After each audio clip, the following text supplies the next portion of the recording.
Manchester United have just beaten Aston Villa 3-1 at Old Trafford, and it was such an important game for them because they knew they needed to get 3 points, and they've gotten those 3 points, and they've done it fairly convincingly as well. They knew that they had to beat Aston Villa and establish some sort of distance between them and Aston Villa, and that's what they did today. Now, it was not the greatest start to the game, but it seems like after the second half started, everything started to click for Manchester United, and oh my goodness, Bruno Fernandes is a player and a half for these guys. He is doing so well for them and being the orchestrator of many good things for them as well, getting the assists, just playing really good football and giving them all the chances that they need. And altogether, I think this is a very important result for them. And, Fernandes is breaking records. Now, he has 16 assists in the league. He has 100 assists for Manchester United, and now he's the third player to get to 100 assists and goals for Manchester United overall. So I think it's a fantastic game, and now I'm just starting to think, like, with Michael Carrick winning 7 from 9 games, we're at the point where I think it would be crazy if you say he does not deserve a chance to get the job. I do think that there still needs to be, a sort of look at the options. I don't think, he should just get the job like that. I think he's doing a very good job of making a claim for getting the job, but clearly it's time to really, really consider if this guy is the guy for the job. Anyway, let's talk about everything in general, and we're going to start with Bruno Fernandes. Like I said, first, another player to get to 100 assists for Manchester United. Like, this was an absolutely fantastic game for him. The assist is like he just feels even more confident than he ever was before. Bruno has always been a good player for Manchester United, probably their best player in the last few years. And every time Manchester United seem to be struggling, he seems to be that guy that's always helping them to get assists, get some goals. So the fact that now he's on 100 assists is an extremely important thing for him and the club as well, because only 3 players have gotten to 100 assists and 100 goals, and Bruno is on 105 goals and 100 assists as well. And so now he has 16 assists in the league, and we're looking at a player who's 4 assists away from this Thierry Henry record. Now, it's so crazy because every time somebody gets close to this Thierry Henry record, like, it seems like nobody's able to get past it. De Bruyne got close, Salah got close, Fernandes is getting close, and he has 8 games to get 5 assists and break the record, or at least equal it with 4 more assists. It is very possible. I think it is very possible, but I think we'll get there when we get there. That's the way I look at it in terms of breaking this record. But honestly speaking, like, the system right now with Bruno in it is working fantastically well. It seems like everything he touches turns to gold for Manchester United. And this is a player that they absolutely cannot get rid of. This is a player that needs to stay at this club. He's the brightest spark for Manchester United, and I think it would be crazy if they drop him or ever have him go anytime soon, because this guy is the brightest spot, like I said, for United. So amazing for him, amazing for Manchester United as well in terms of breaking records and equaling records. It's a monumental game for him. Now let's talk about some other players, because first and foremost, secondly, I want to talk about Casemiro.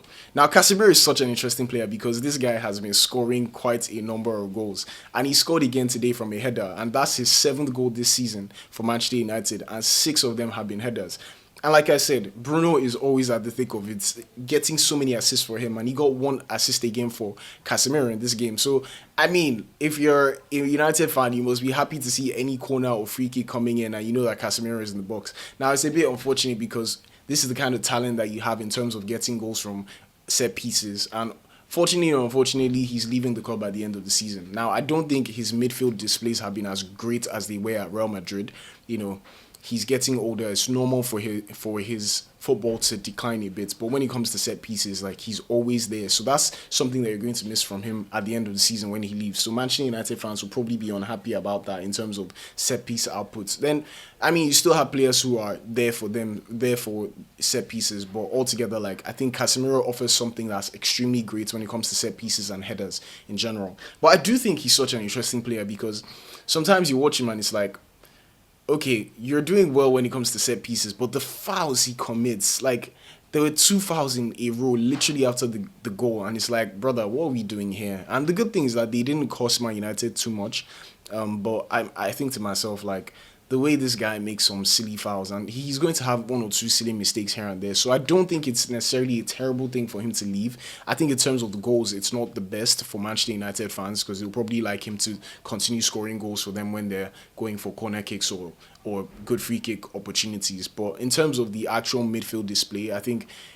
Manchester United need to start looking for something else. I think in general, the biggest problem I think Manchester United have is in their midfield. It's a lot better than it was before. Like they're seeming to be playing a bit better. Mino is all right now, but I think we've not seen the best of Mino. I think Mino has a higher ceiling than what he's playing currently. Fernandes is always going to do well in in the number 10 position, but I think Mino needs someone to work with him properly. But that's it about Casemiro. Let's talk about Šeško off the bench, because this guy is the super sub of Manchester United. Like, he's giving good Ole Gunnar Solskjaer vibes. Like, comes off the bench almost every time and scores. And I used to make arguments for him to start games more.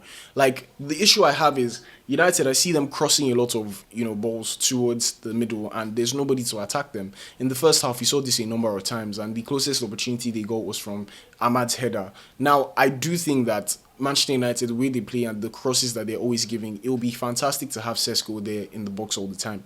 But clearly, this guy is a super sub. Like, I would normally, think that, okay, him coming off the bench is not the best thing, but every time he comes off the bench, he scores. So if it's not broken, why fix it? So I think in terms of looking at how well Šeško is playing, I think it's really good for him. Like, the goals he's scoring, and this guy just seems to be ready for everything. Like, yes, it was not the best goal, it was not the most brilliant goal, but it was a goal, and a goal is a goal. And when a striker is scoring goals, it's fantastic for him. It's helping his confidence as well. So when he's coming off for just literally coming to play literally like 15 minutes and he's scoring goals, that does a lot for his confidence. I do think he should still probably be starting, but Carrick knows better than me. He's the coach. He's the one who watches them train every single day. At the end of the day, we only see them for 90 minutes. So Carrick probably knows more than we do, and there's a reason why he's bringing him off the bench. But I do think that when they're starting and crossing a lot of balls into the 6-yard box or in the penalty area, and there's really no Šeško to attack it, I think is a very interesting choice in terms of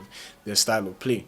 Altogether, I think we have to think about how Carrick is doing in general, because I'm thinking to myself that this guy has had 9 games, 7 wins, 1 draw, 1 loss. And the more he goes, or the longer he goes into his tenure at this club, he's making a very good case for him getting the job. Now, I do think that overall, when it comes to a player or a coach like this, and in terms of getting a manager in general, I think the most important thing is always results and performances. So I will always rate results first. And in terms of results, he's knocking it out of the park. 7 wins from 9. That's good. 1 draw, 1 loss. Basically, he's dropped only a total of 5 points in the whole tenure that he's had out of a total of 27. Dropping 5, that's decent. So I'm thinking to myself, like, in terms of results, he's done everything he needs. But in terms of the tactics, I still think United have a bit more to work on. Like, what exactly is United's style of play right now? They're not as intense as they used to be. And I will say that as much as a win is a win, and it's always good to get a positive result, I think that Aston Villa have not been great. You can see that they're on a free fall. They're losing games, they're drawing games, they're messing up, they're not getting good results in the league. So I think it should have been expected for Manchester United to win this game. In my preview, I said Manchester United would win this game. I thought it was going to be tighter, but ultimately, like, Villa are not doing so well, and Manchester United deserve to win today. But I think to myself, like, what exactly is the style of play? It's like there's no intensity. This is a team that hadn't played for 12 days. But like I said, a result is good. 3-1. Who cares if they didn't play well in terms of everything? But going forward, is this how you want Manchester United to be playing? Is this what you want for Manchester United if you're a United fan? Like, is this...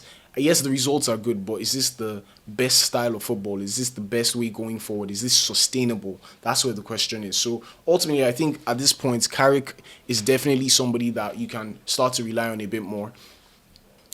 He's definitely getting the results, and I think it'll be a bit interesting if he doesn't get the job. I think he's doing almost enough to get the job. But altogether, I think to myself, like, is there a better option? If there is a better option, I think it's important for you to consider taking that person up. But altogether, what more can he do apart from get the results? I think, like I said, the performances need to be better.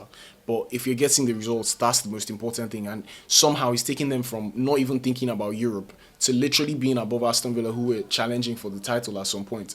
And, firmly being in a spot to get to Europe. Not just Europe, but the Champions League. So overall, I think as a caretaker manager, he's done a fantastic job. 10 over 10 in my opinion. He's done exactly what he needs to do.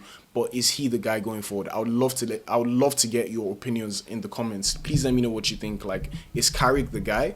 That's the question. But altogether, I'm looking at Villa, and Villa have been terrible in general. Like, it's not looking good for them. And I mean, with this loss, as a Liverpool fan, I'm hoping that Liverpool can win today and leapfrog them and get to the top 4, for the first time in a long time as we're playing Tottenham. So let's see how things go. But that's it for this one. Let me know what you guys think in the comments. Make sure you like, share, and subscribe. We're on 300 subscribers, so now the goal is 400 subscribers. And if we can get there and you can be part of the journey, I would really appreciate it. But before you go, make sure you like the video, share with a friend, subscribe, and let me know what you think in the comments. But before you go, make sure you watch one of these videos, and I'll see you guys there.